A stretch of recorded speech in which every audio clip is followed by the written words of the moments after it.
Hey guys, I'm Kent and welcome back to my channel. So Hard Racing has been on point bringing in the Kitaco products for the new 2022 Grom.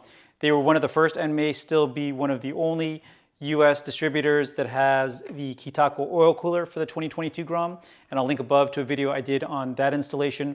But it's a great product. It keeps the bike a lot cooler. I have been waiting for an upgraded oil pump for the 2022 bike though, and Hard Racing just sent me their Kitaco version that just went live on their site. So I believe this will be a relatively easy install. I think though, if you're doing upgraded big bore kits or other engine internals, this is a must. It helps get more oil across the entire engine. And it also works well in conjunction with the oil cooler to flow oil through the system more quickly so that you're getting more cooling. I've done the upgraded oil pump in the previous generation Grom and Monkey. I'm going to pull off the clutch cover, and since this bike doesn't have the oil spinner, it shouldn't even be in the way. I'm imagining it's just a few bolts to back out and this to install, but let me get the clutch cover out. You'll notice that my bike isn't exactly assembled at the moment. The head is pulled off. I was doing a little more porting on the intake manifold, and I was going to put it all together, and I realized I didn't have another metal head gasket, and I can't seem to find them anywhere. I ended up ordering a couple from Yamanashi in Thailand, and they're sending it as quickly as possible. I'm hoping to have it installed by the weekend. So let me get an oil pan underneath the bike, drain the oil first, then I'll pull off the clutch cover and we'll take a look at the existing oil pump and then figure out how we get this one on. When you're dealing with oil, it's good to wear gloves. I also have another glove sitting here on top of my exhaust tube just so that I'm not getting oil on that.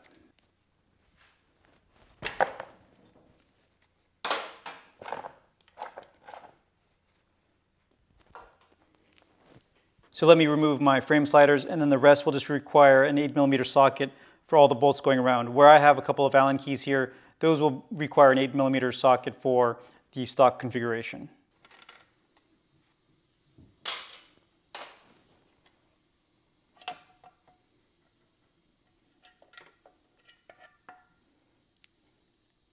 So one of the nice things about the 22 is that we no longer have that big oil spinner right here that makes it difficult to remove the bolts, but it looks like there's just these 3 bolts here that use, I assume these are M6 bolts that have a 10mm socket head. And then you can see here, these are the 2 ports where the oil comes in and out of the removable oil filter on the new bike.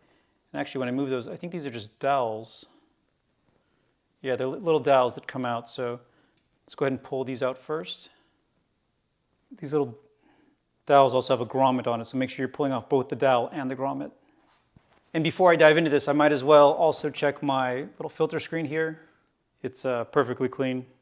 And actually, while I have the clutch cover off, Motor Bros a while back sent me their titanium screws for their lifter plates. So I'll go ahead and remove these stock screws. I do have their springs and lifter plate on here. I believe the titanium screws now come in a package. I had got one of the earlier versions of their lifter plates, so they sent me these, and let me get them on right now. I'm going to torque these down to 9 foot-pounds.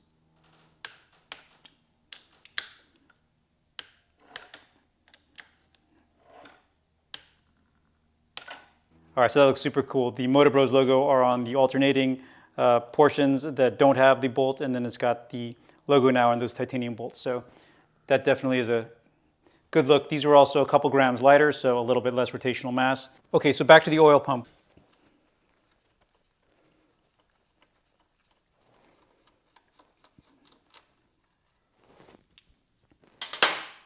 And then I imagine it just pulls off.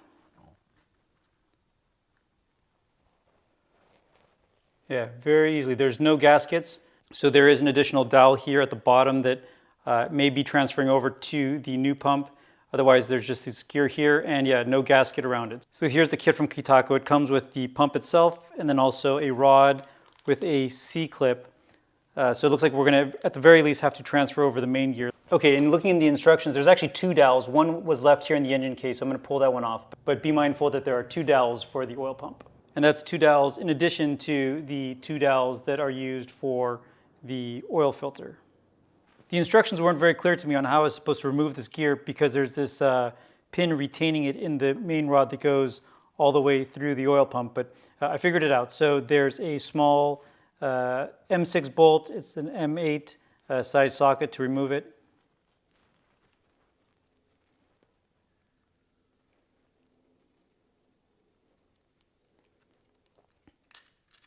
Once you pull that off, the plate comes off with the gear. And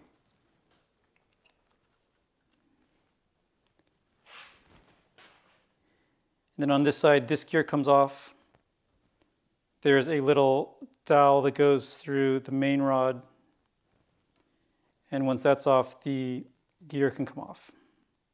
So here are the two pumps side by side, this being the new Kitaco in my left hand and in my right hand here, the stock one. And the parts that we're going to reuse are the back plate, the gear, and I think probably only one of these rods.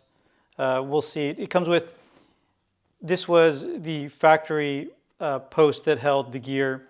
This is the new one that has space for a C-clip on the outside, and then on this side, just one hole for a pin. So I assume that's going to be the longer pin here, and we probably don't reuse the smaller pin. The instructions recommend oiling this part of the pump before you reassemble it, so I just have some fresh engine oil and am coating the outside, and then we'll drop it back into the pump. So we file this post through first, then we get the backing plate on.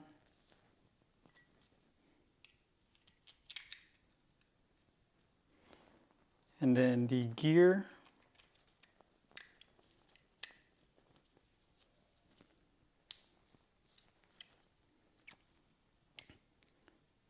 And at this point, we can push it up far enough so that we have clearance to get the pin through the hole.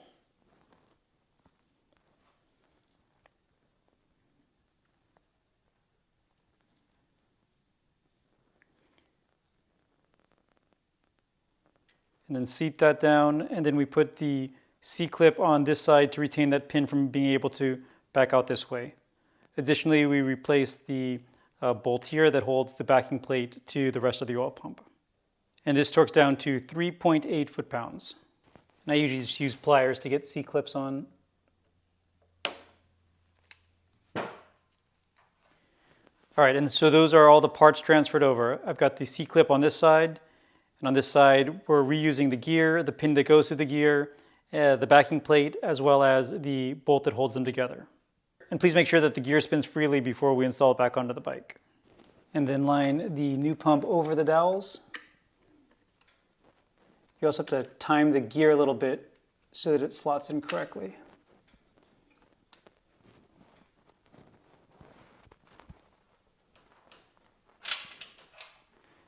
Then the 3 factory M6 bolts that use a 10mm socket. And I'm going to torque these to 9 foot-pounds.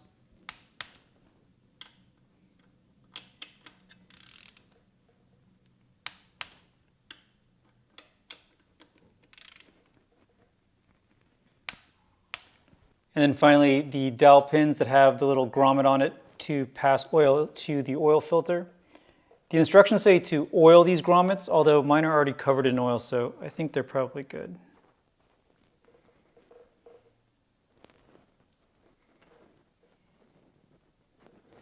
At this point, you should replace the clutch cover gasket. Mine came off so cleanly, and the last few times that I've done this, especially when the bike is really new, I've had no problem reusing it. There isn't really much pressure in this part of the case. At worst, you'll get a little bit of an oil leak. If you have an extra gasket, it is worth replacing it. Again, I don't have an extra one on hand, and I think I'll be fine without it, but if you are ordering these parts, you probably should order a clutch cover gasket at the same time. All of the bolts that go around the clutch cover, I'm also going to torque to 9 foot-pounds. This is steel going into aluminum threads. I really do recommend using a torque wrench all the time.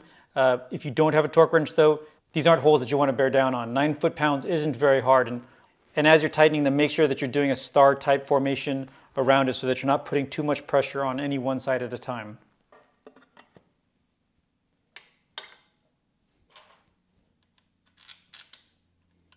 When you're reinstalling the drain plug, make sure that you're using a new crush washer. This is supposed to torque down, I believe, to 18 foot-pounds, although I like to just turn it until I feel that crush washer have that first bit of crush. That seems to be about the perfect amount, but if you're unsure, just use a torque wrench, 18 foot-pounds. A lot of people have different opinions on oil for the Honda Grom. Honestly, any 10W40 or 10W30, whether synthetic or not, as long as it has wet clutch protection, is going to be just fine for this bike. The other thing to be mindful of is when you're filling the oil, typically you want to go to the top line on the indicator window, but if you're running the oil cooler, you're going to need just a little bit more oil. So on this bike, for me it's a quart and about a tenth of a quart more to get it to where I want it to show in that window.